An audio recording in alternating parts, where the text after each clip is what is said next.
Welcome back, protein coders. Let's build some coding muscles. Today we're going to solve a problem handling some queries after update. But the prerequisite for this problem is lazy propagation, which we have covered in our previous videos, okay? Now in this problem, we have given two arrays, okay, nums1 and nums2. The restriction on nums1 is that it will only have zeros and ones in it. And nums2, we don't know. It can have any element, okay? And we also have given few queries. So we have three types of queries given, okay? First, second and third.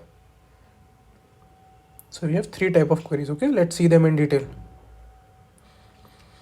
In first type of query, the Q0 will be 1 and Q1 and Q2 will be respectively L and R. L and R is the range in which I have to update in nums1. The updation will be the toggling of the digits. That means if it is 0, then I will mark it 1, and if it is 1, I will mark it 0. Okay, so this is the first query. In the second query, the Q0 will be 2 and we have given a P value, okay? What we have to do with this P is, let's suppose we have a nums2 vector.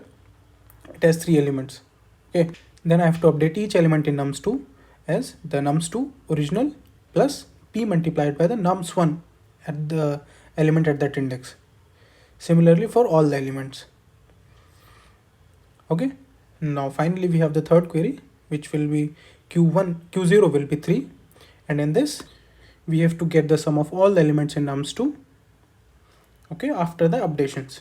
So sum of all the elements in nums2.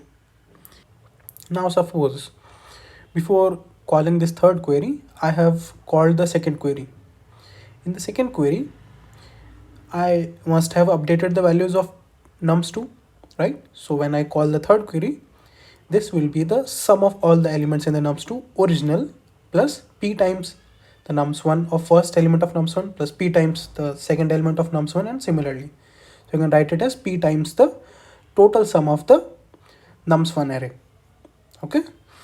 So our first query is updation, and in second query what we are doing is we are adding the original, getting the new sum as original sum plus P times the sum of the elements in the nums1 array. And third is pushing the new sum into the answer. If you observe carefully what we're doing, we are doing updation and summation again and again, right? We're doing updation in nums1.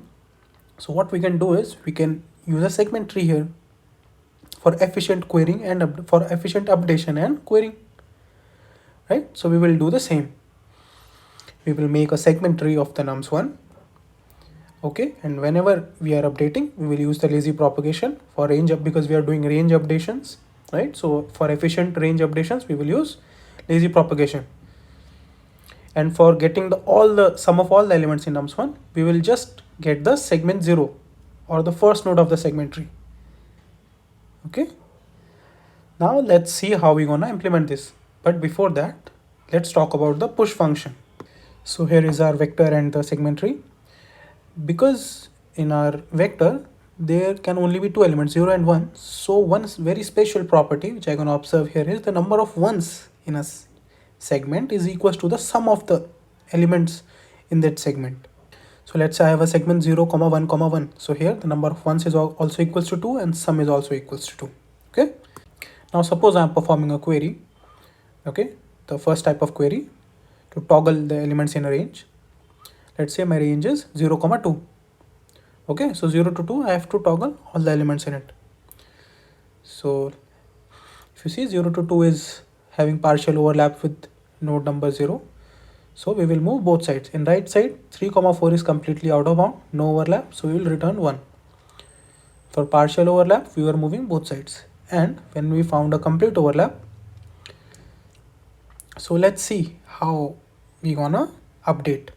So here if you count, the number of ones is equals to 1 and sum is also equals to 1. So here the total number of elements is r minus l plus 1, right? 2 minus 0 plus 1. So it will be 3. Now what will be the ones and zeros originally? 1 and 2, right? After toggling there will be 2 and 1, right? So can I write to get the number of new ones or the total number of sums? in the updated segment node will be equals to the number of elements minus the original number of ones, right? 3 minus 1, which is 2, right? And so we will perform this and update the node and return the value, the updated value. But before returning, we will propagate the toggle operation to the children of the current node in our lazy vector. Okay, so let's write it. So let's write our push function code. You will understand it better. So let's define our push function. It will take the segment tree index, segment start and segment end. Now if we found a lazy update, then we will update the value of the segment node, segment tree node. We have seen this formula right now, right? How to update. And if it has children, we will check for this. If it has children, then we will update the toggle operation in the lazy vector. I'm using XOR here because for 2 toggles, it will neutralize it. Okay, let's see this in the code, how we're gonna implement this. So here is the question on the Leetcode. Okay, first thing is we'll get the size. Okay, then we will create 2 vectors, one for segment tree, one for lazy tree. Okay, then let's define a long here.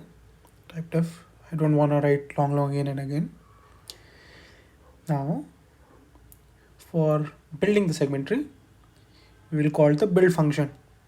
Okay, we have already studied this build function, how to build a segment tree. It will take the argument segment tree index, right? Segment start, segment end, the array, and the segment vector, segment tree vector. Now let's perform the queries. For storing the result, let's take our S vector and let's iterate in the queries. We have 3 types of queries, right? If Q0 is 1, if Q0 is 2, or else if Q0 is 3. At the end, we will simply return the resultant vector. Now when Q0 is 1, we will get the LNR, the update query range, right? And call the update function. Then if we have Q0 equals to 2, second type of query, we will get the P. Okay, and let's take a sum here. I'm using the STL here to calculate all the elements in the nums2 array, accumulate STL.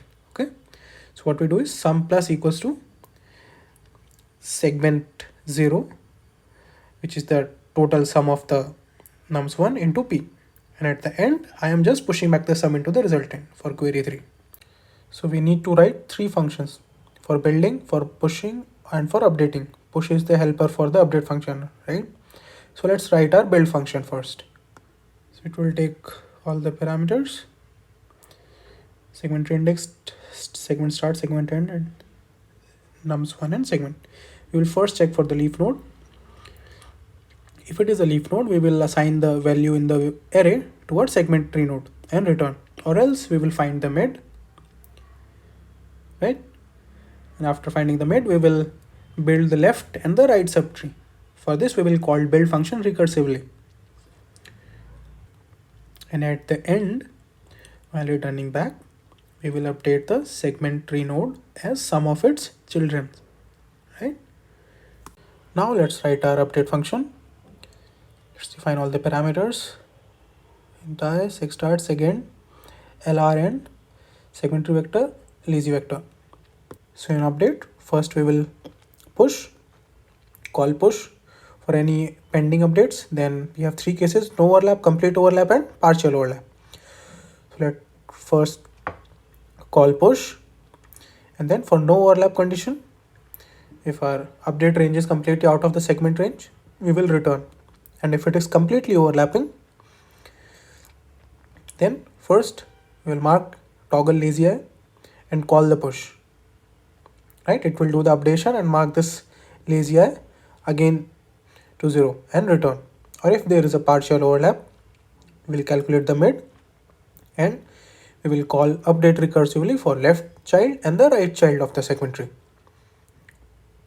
right? And while returning back, we will again do the updation for segment tree node value as sum of its children. Now let's write our push function finally. So let's define our push function. So first thing is, if there is something to update in lazy eye, then we will update the value of the segmentary node. And if it has the children, then we will propagate the toggle command to the children of the node. Right, so that's all. Let's quickly submit this and see if we have passed all the test cases. So yes, indeed, we have passed all the test cases. Congratulations. If you have any queries, please mention them into the comment box. I hope this helps. Let's meet in another video. Till then, keep practicing, keep smiling. Thank you.